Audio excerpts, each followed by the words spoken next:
Doctor Shambhu शरण Sharma, associate professor, दर्शन शास्त्र विभाग, महिला कॉलेज डालमिया नगर, डेहरी ऑनसोन।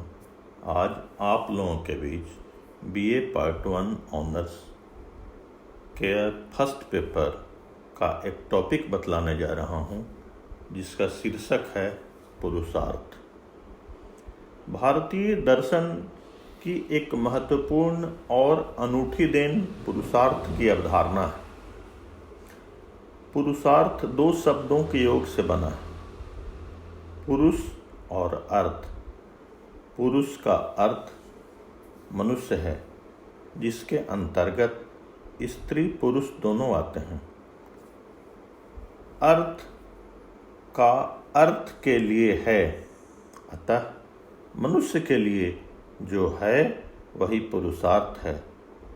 मनुष्य के लिए जो है का तात्पर्य जो उचित है, और जो उचित होता है वह मनुष्य के जीवन को सुव्यवस्थित और सुनियंत्रित करता है। मनुष्य के जीवन की सुव्यवस्था मनुष्य को सुख या आनंद प्रदान करती है। संसार का हर मनुष्य अपने जीवन को सुखमय और आनंदमय बनाना चाहता है। सुख या आनंद मानव जीवन का चरम लक्ष्य है। यह उसके जीवन का साध्य है, और हर साध्य की प्राप्ति के लिए साधन की आवश्यकता होती है। और मौलिक आवश्यकताओं जैसे भोजन, वस्त्र, आवास, शिक्षा आदि के लिए अर्थ की आवश्यकता होती है। प्रत्येक मनुष्य यौन इच्छा को शांत करना चाहता है और वंश वृद्धि करना चाहता है।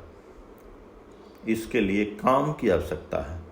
अर्थ और काम के द्वारा मनुष्य की प्राकृतिक आवश्यकताओं की पूर्ति होती है, परंतु मनुष्य अभी भी संतुष्ट नहीं रह पाता, क्योंकि वह अपनी धार्मिक भावना को संतुष्ट करना चाहता है।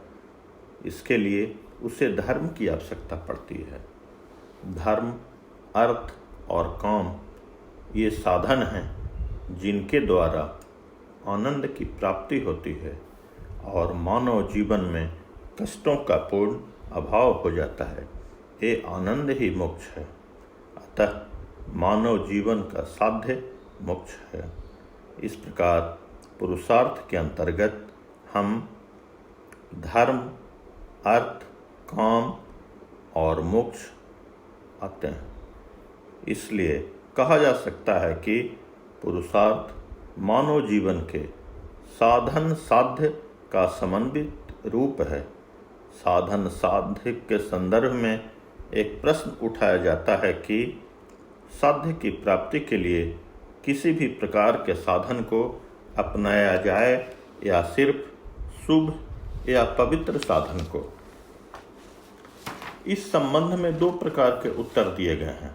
पहला, साध्य का औचित्य स्वयं साध्य पर आधारित है, और दूसरा, साध्य का औचित्य साधन के औचित्य पर आधारित है।